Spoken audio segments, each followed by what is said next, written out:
A young woman is repeatedly attacked by an unseen entity in her home. I felt hands around my throat.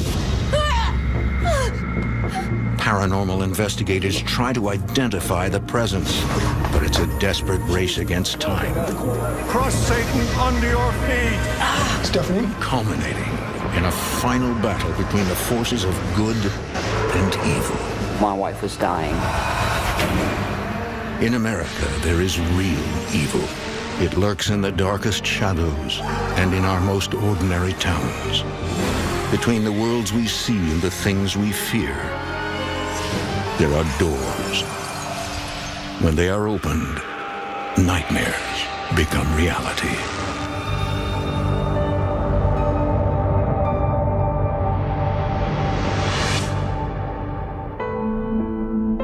Over 150 years ago, the soil of Manassas was awash in blood as the American Civil War raged. Two major battles at Bull Run saw more than 20,000 wounded or killed. There are those who believe the land around here has been permanently scarred, infused with the tortured souls of men, women, and children who died before their time.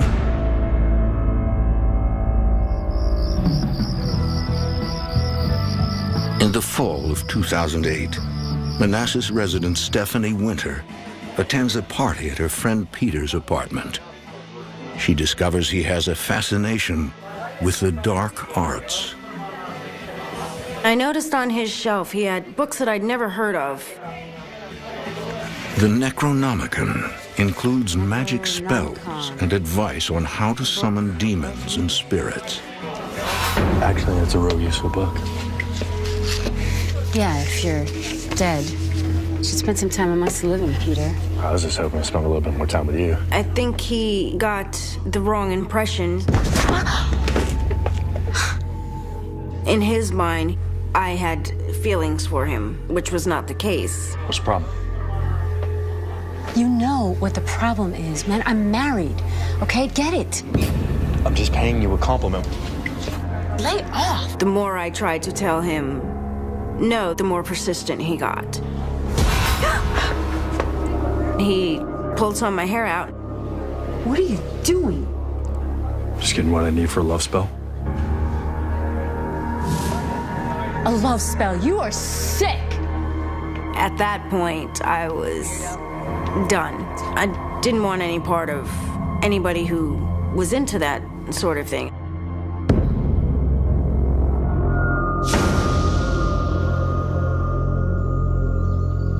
Despite the strange night, Stephanie is up the next morning at 5 a.m., eager to get to work on the home she and her husband just moved into.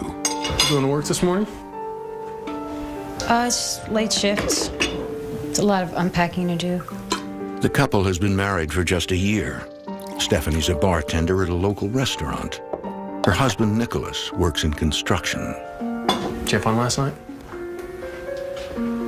I should have stayed here. Something wrong? Everything all right? Yeah, no, everything's fine. I just have a lot of unpacking to do. Yeah, well, once we get it done, we can finally call this place home. I was excited to be moving into a house out of an apartment, and it was a step in the direction that I was trying to go in life. Yes. I'll be home by 6 tonight. Okay. See ya. I was happier than I'd been in a really long time, and I was looking forward to making it a home for my husband and I.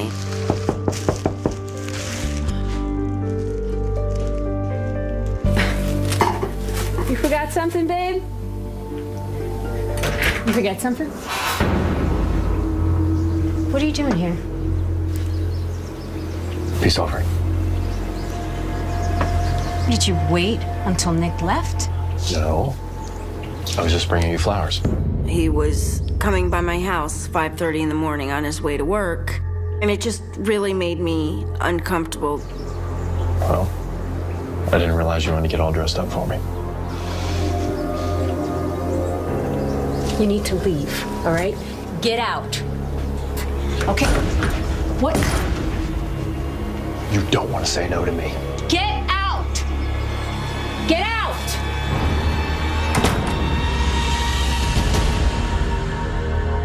It got to the point where I felt like I was hiding in, my own home. I finally had to completely shut it down and tell him to stop calling me, don't contact me, please, nothing. Weeks go by. Stephanie's unwanted admirer stays away. But has he really heeded her request to leave her in peace?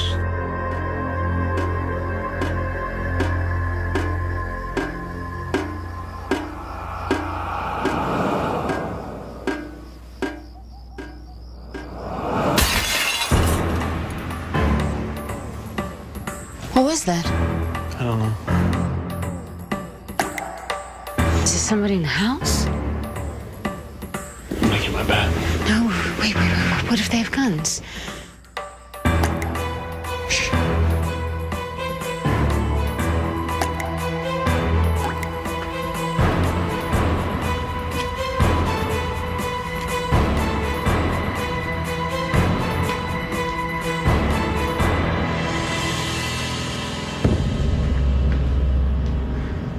Come here.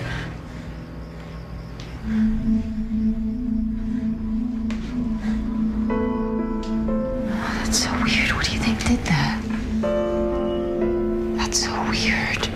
Let me go check the rest of the house. All right, be careful. Stay here. All right. Be careful.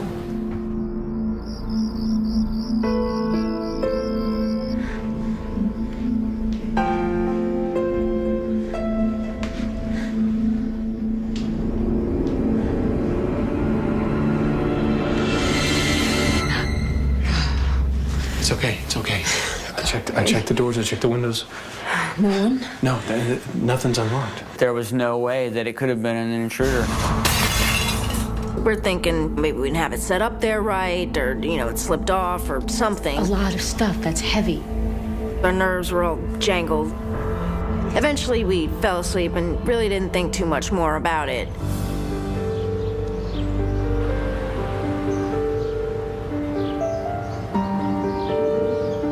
Weeks later, Nick is working at home. As a hobby, he creates free tattoos for friends and enjoys the challenge of coming up with new designs.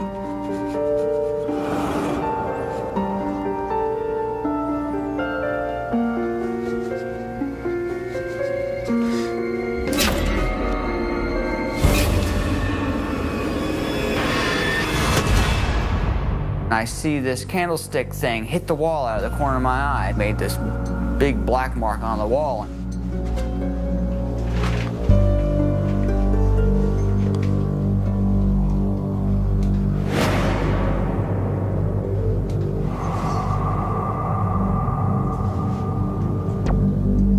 I started talking to my wife about it, and we were like, the only thing that could be doing something like that would be like a ghost.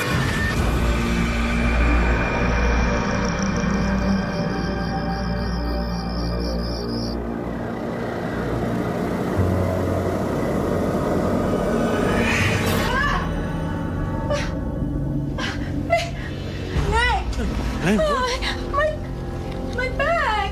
what are you talking about? Your back? What? Oh. I'm looking at her back, and I see blood start to form. What the hell did you do? What is it? What did you do? Baby, what did you do? No, you're bleeding. Hey, you're bleeding. What is it? No, babe, you don't want to see this, okay? Just no, just. It was really burning. It was just on fire.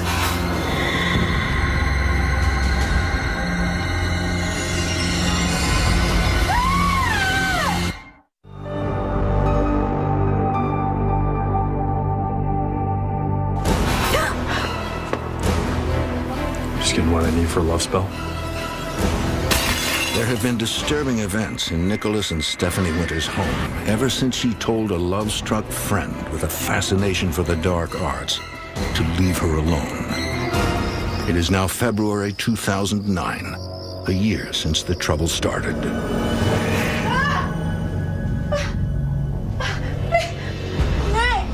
Hey, My bag!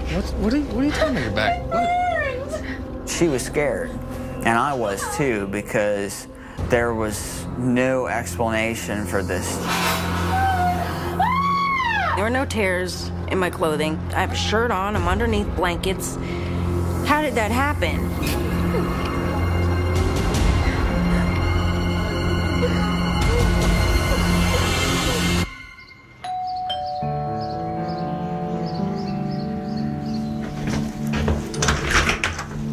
Hey, sweetie, how are you? Thanks for coming.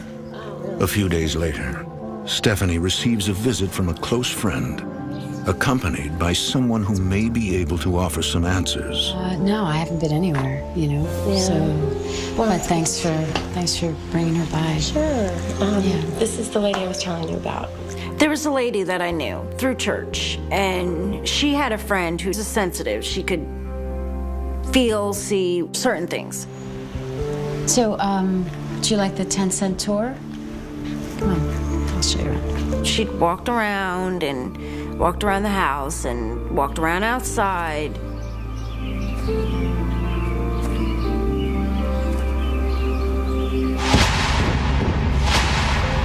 I sense the land has quite a history.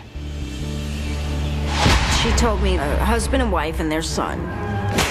I know you've been unfaithful. No, I haven't been. The father was extremely jealous. Dad, stop! Boys, I've told you before!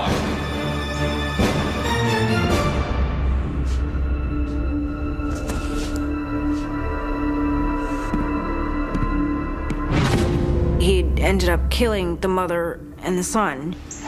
It was the father that was haunting the property. I don't know if I reminded him of his wife or you know, what.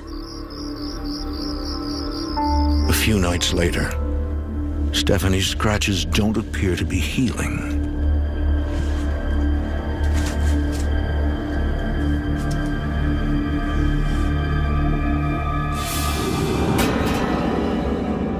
It shocked me in the sense that I was actually seeing a spirit. I'd only seen him for a couple of seconds, but I saw him, I mean, clear. The look on his face, I'll never forget that. He just looked very sad. I don't know if it was the actual little boy that was killed on the property.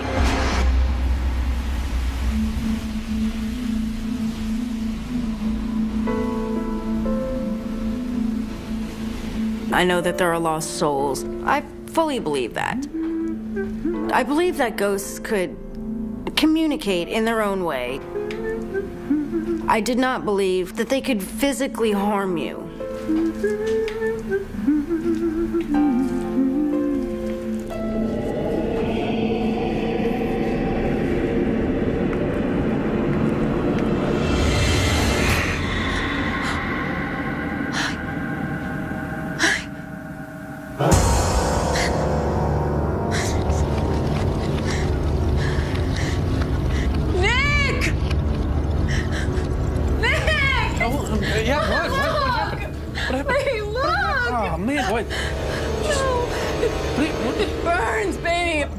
What do you want me to do? I want you to make it stop! Okay, how do you want me to make it stop? Okay, I don't know what to do right now.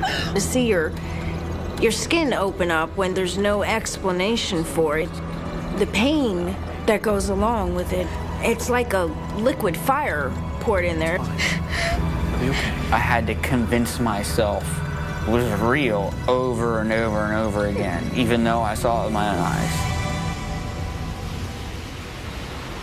Stephanie and Nick are too afraid of how people will react to share their experiences.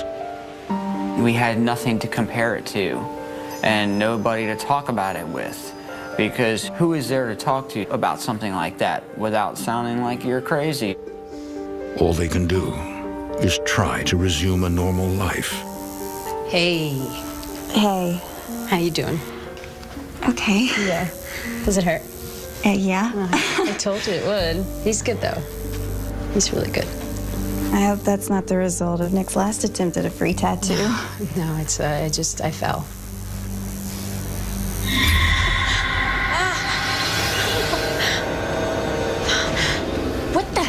just happened to you?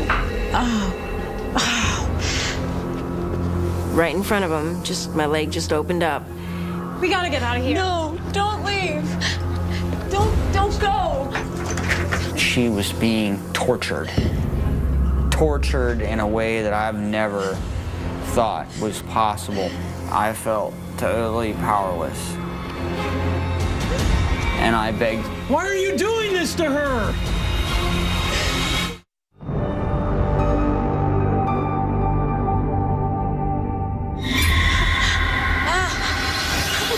November 2009. What the hell just happened to you? Stephanie Winter comes under attack from a supernatural force. We gotta get out of here. No, don't leave. Don't go. It's hard to go through.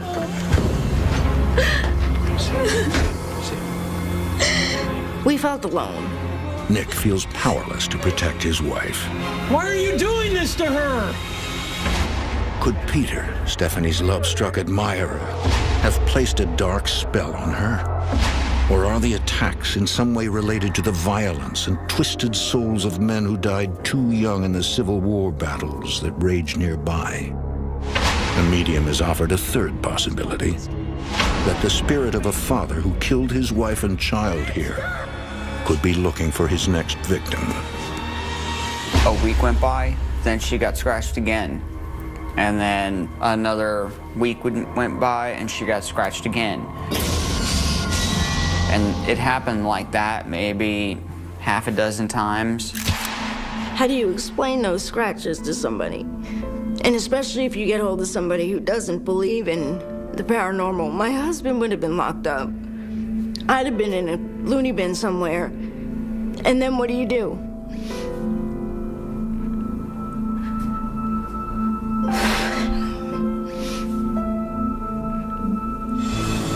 Finally, the couple reluctantly decides to seek help from a paranormal investigator. Retired detective Rick Etcherstein specializes in violent hauntings. The nature of Stephanie's scratches catches his attention. He's seen this before in his research photos. What was most interesting to me was that each wound appeared to be in a set of 3 scratches, 3 linear scratches side by side.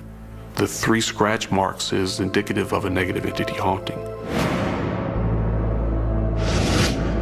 3 scratches are very commonplace with the demonic.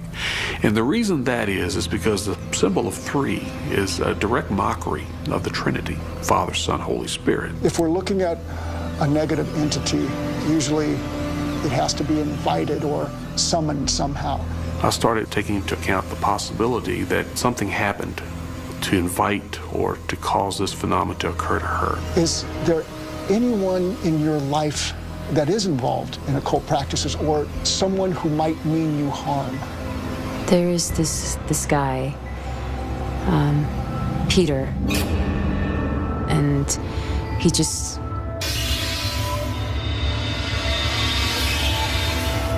started becoming like very stalkish with me, and mentioned something about a love spell.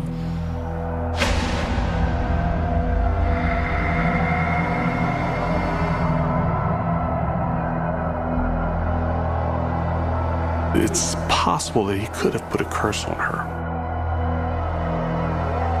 I wasn't expecting to hear that. Stephanie is now convinced Peter may have unleashed some dark force to torment her. Everything kind of fell into place. Everything made a little bit more sense. Okay, this is what's going on. This is why it's doing it. This is why it has so much power.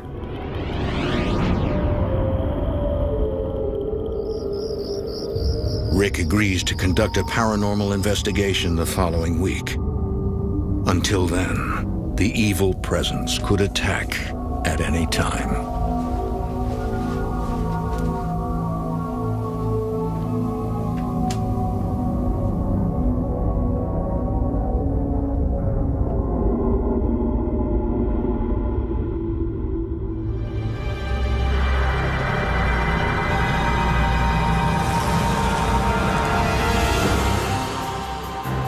Get out of my house.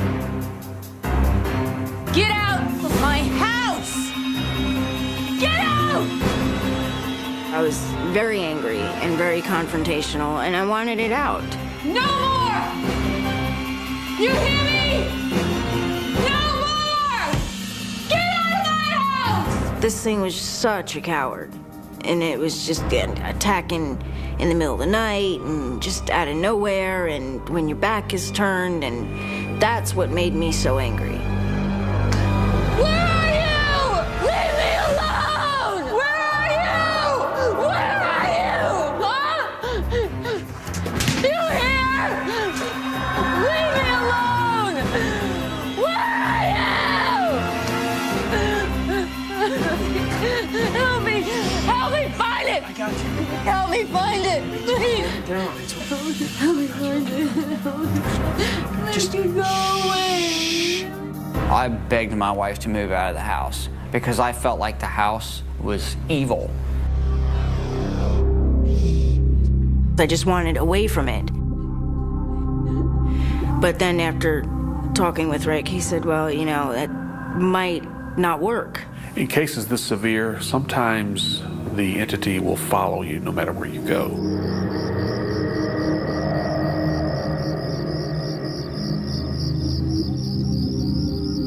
Rick and a colleague set up electronic surveillance equipment to monitor every room in the house, hoping to capture video evidence of something supernatural. During this first phase of the investigation, I tried to document what was going on, tried to experience something that that would lend me to believe that what she was telling me was true. Probably going to sleep right now. I'm sure we're going in here. Unfortunately, I was unable to document or see or experience anything, but I was still of the opinion that something was happening. I just felt in my heart that something was going on. It would stay hidden when Rick was out, but as soon as he left, I would get scratched. I became afraid to leave my wife alone because at that point it became an every other day thing almost, or at least a couple of times a week. You doing okay, baby? You want something to eat? I'm not hungry. It was playing mind games with her because I could definitely tell that her spirit was being crushed. I think that it was trying to influence her into giving up. You haven't been out of the house in days. I don't want anyone to see me like this. Can you understand that? I didn't want to go out in public because I was covered in bandages all the time. I was so depressed. I didn't want to be around anybody. I didn't want to see anybody whose life was normal because my life was so far out of whack that I was jealous. I'm gonna make a sandwich. Would you like one? Fine. I'll make you one anyway.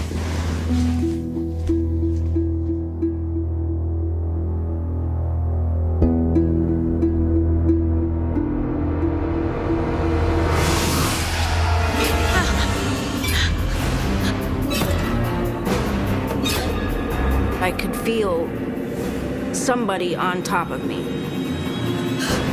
I felt hands around my throat.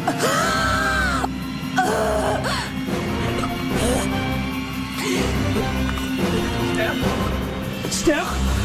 Step!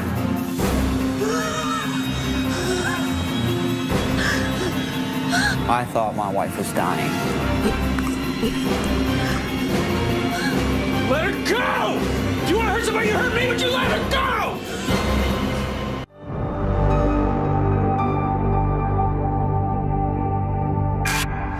Stephanie Winter suspects a former friend who developed an obsession with her You don't want to say no to me.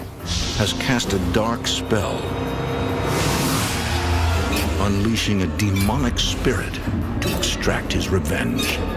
Something unseen is now trying to kill her. I could hear Nick talking to me. I could hear him calling me. Steph! And I remember the only thing I could move was my left pinky. Let her go! If you want to hurt somebody, you hurt me, but you let her go! I was so mad about it. I was threatening it. Come and get me. Come get me. Why are you gonna pick on her?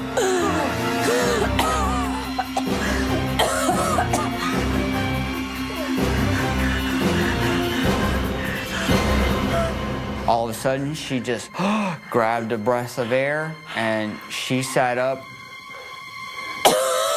We must have sat there like that for quite a while. It was very easily capable of killing me.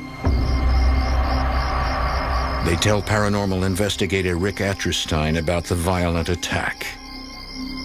Being that it was spiritual in nature, logic would dictate that the solution is probably spiritual in nature. So I contacted a demonologist and asked their opinion as to what we could do to stem this activity, to quell these attacks. The demonologist gives Rick instructions for a sealing ritual. He suggested I get some blessed candles, 100% beeswax candles. And the incense is already lit. And some pontifical incense and some holy water. Have the candles and the pontifical incense blessed by a priest. And then burn the candles and the incense. Incense has been used in religious rituals since the time of the pharaohs. To Roman Catholics, it symbolizes the prayers of the faithful rising to heaven. Through the world. And then you'll also recite the prayer I gave you. This will seal the house with positive energy and keep you safe. That gave me a little bit of hope because there was positive forces that were now involved that we had hope of running this thing out. Listen to the words you're saying. Listen to the meaning behind them. And then every room, you need to do the same thing. Let's move through there, and you can recite that prayer as we walk. All right, let's move on. Saint Michael, the Archangel, defend us in battle. We would do that every single night, and it really did seem to work. Against the wickedness and snares of the devil. After a couple of months of it just being quiet, I'd gotten used to it, and I was relieved. You know, trying to put your life back together a little bit and kind of reflect like, wow, did you really go through that? Stephanie gets used to her new nightly routine, convinced she is now safe again. It's March 2011, a year since Stephanie started performing the sealing ritual. And snares of the devil. O Prince of the heavenly host, in the name of God, cast Satan and his evil spirits into hell, who roam the earth seeking the destruction of souls.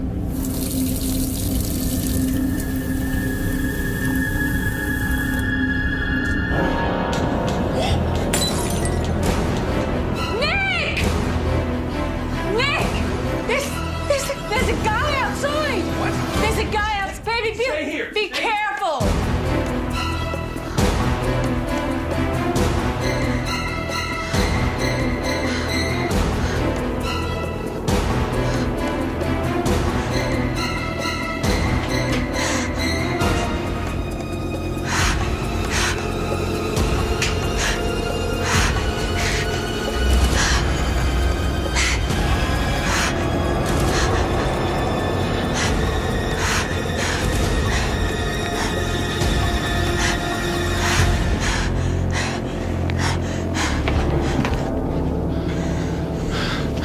Nobody out there. What do you think it was, babe? I don't know. But I don't think he's stupid enough to come back here. We were standing at the front window kind of watching to see if we could see anything, anybody kind of hanging around.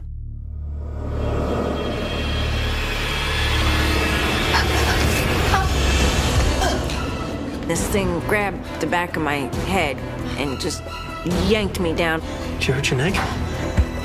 You okay? Shh. Don't move, don't move, don't move. Just relax.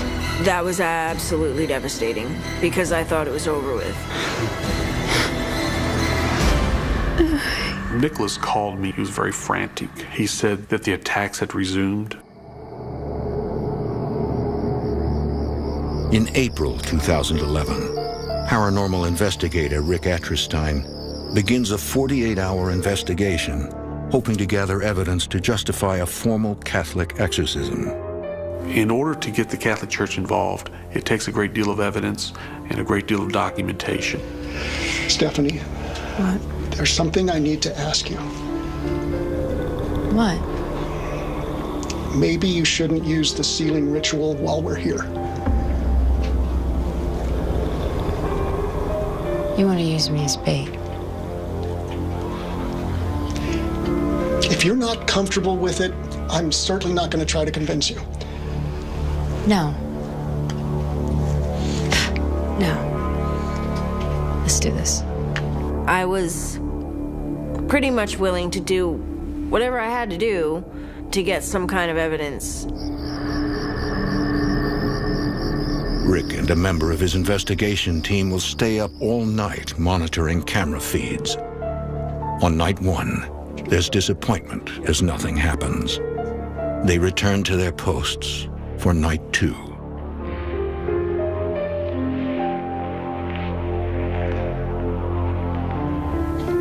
She's having a tough time again, sleeping. Yeah, she is.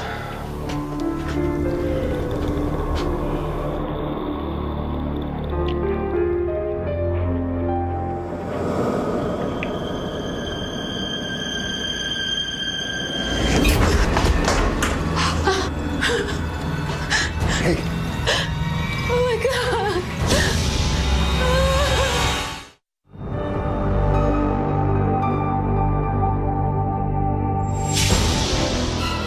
In Manassas, Virginia, Stephanie Winter is being tortured and tormented by a demonic entity.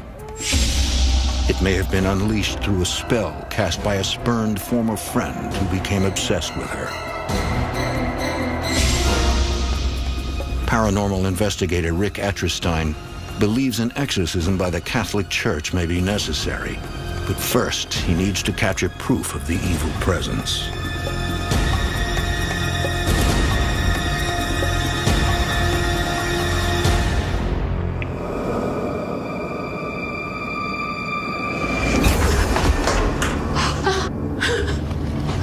Hey. Oh my God. Hey, look, Yeah, look, I've look. got it. I've got it.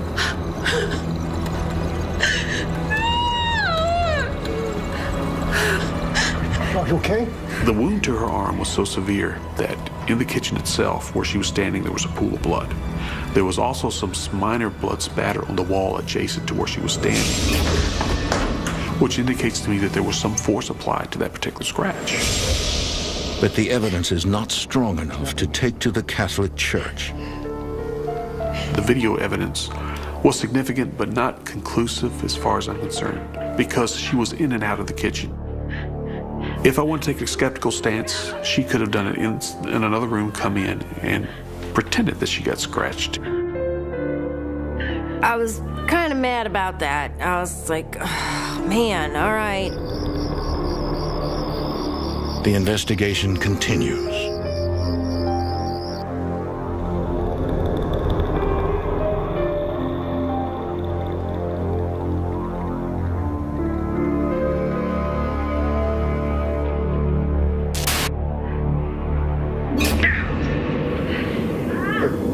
Did you see that? I see it. I've got it. She needs me. Go, Gotta go, record go. it.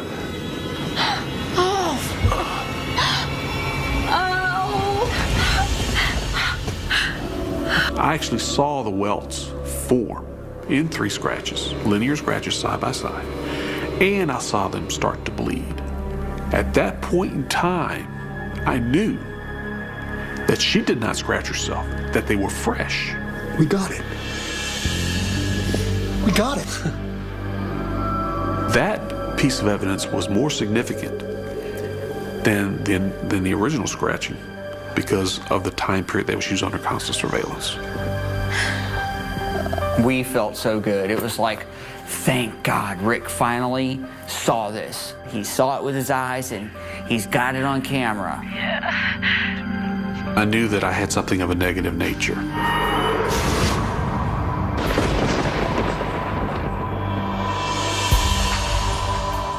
Rick contacts David Considine, a lay religious demonologist in Connecticut, whose work is officially sanctioned by the Catholic Church. Anytime that we're having outward manifestations where we're getting scratching and or someone's being punched or something of that nature, it's always reason for concern. We do have exorcists that work with us. What we had planned was for a mass to be initiated in her name. He suspected that she might be under demonic oppression. Demonic oppression is when a person starts to come under control of the entity. It's just a step away from becoming fully possessed. If that were in fact the case, she should show some type of adverse effect from this, even at that distance. This was not revealed to Stephanie, nor was it revealed to Nicholas. The day of the Mass arrives. As a priest in Chicago prepares, 700 miles away in Manassas, Virginia, Rick arrives at Stephanie's.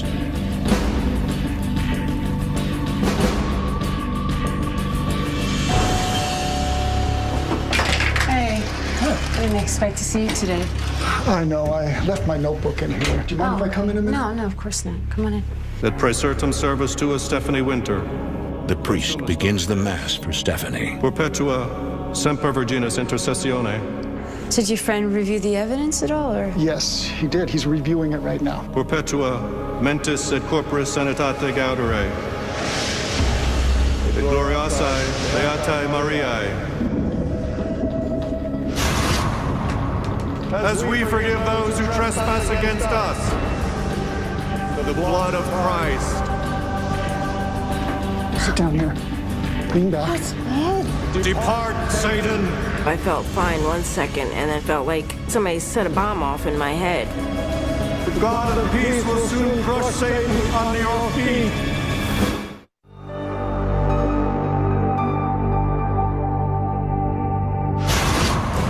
For more than 2 years, Stephanie Winter has been tormented by a negative entity at her home in Manassas, Virginia.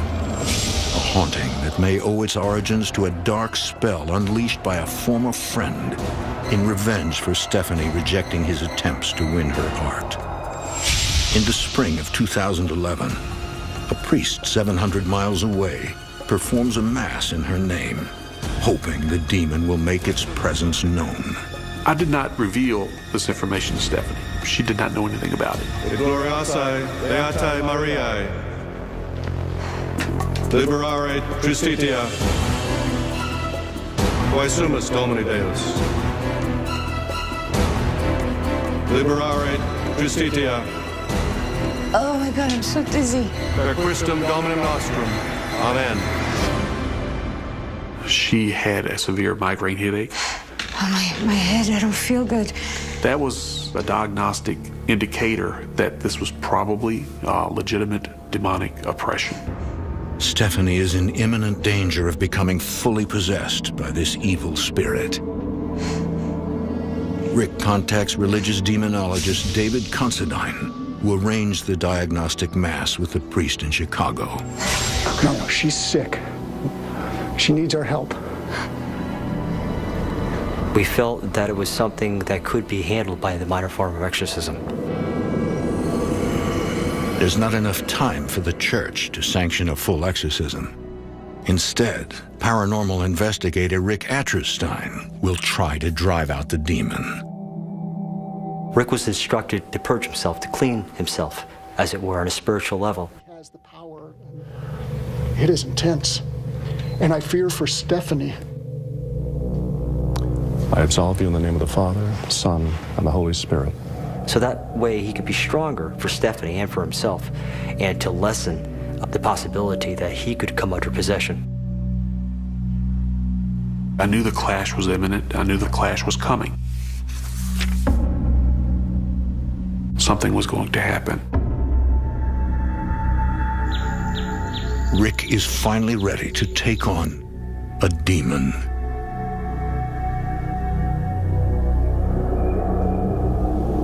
Are you okay? Are you ready for this? Yeah. All right. There's power in God and His Word. I'm going to read the entire ritual. Whatever happens, I want you to keep reading along with me.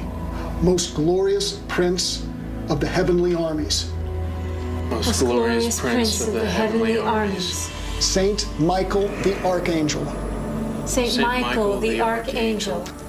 Defend us in our battle. Defend us in our battle. Against principalities and powers. against principalities and powers, against the rulers of this world of darkness, against the rulers of this world of darkness, against the spirits of wickedness in the high places, against the spirits of wickedness in the high places. From the snares of the devil, deliver us, O Lord. From the snares of the devil, deliver us, O Lord. From the snares of the devil, deliver us, O Lord. From the snares of the devil, deliver us, O Lord. From the snares of the devil, deliver us, O Lord. From the snares of the devil, deliver us, O Lord. God arises. God arises. His enemies are scattered. His enemies are scattered. As smoke is driven away. As smoke is driven away. So they are driven. So they are driven. As wax melts before the flame. As wax melts before the flame. So the wicked perish at the presence of God. So the wicked perish at the presence of God. Most precious heart of Jesus, have mercy on us. Place your hands there. Most precious heart of Jesus, have mercy on us. Most precious heart of Jesus, have mercy on us. Most precious heart of Jesus, have mercy on us.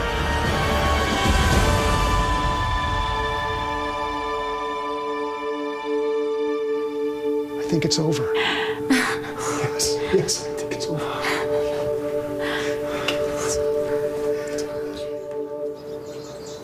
For now, it appears that the house belongs only to the living. It's been about 2 years since anything's happened, thankfully. And slowly, Nicholas and I have gotten our lives back on track and are able to kind of loosen up and laugh. It's funny how much you miss laughing when you don't do it for a couple of years. I've been able to see things that give me confirmation that there is demons or a devil and that there's a God.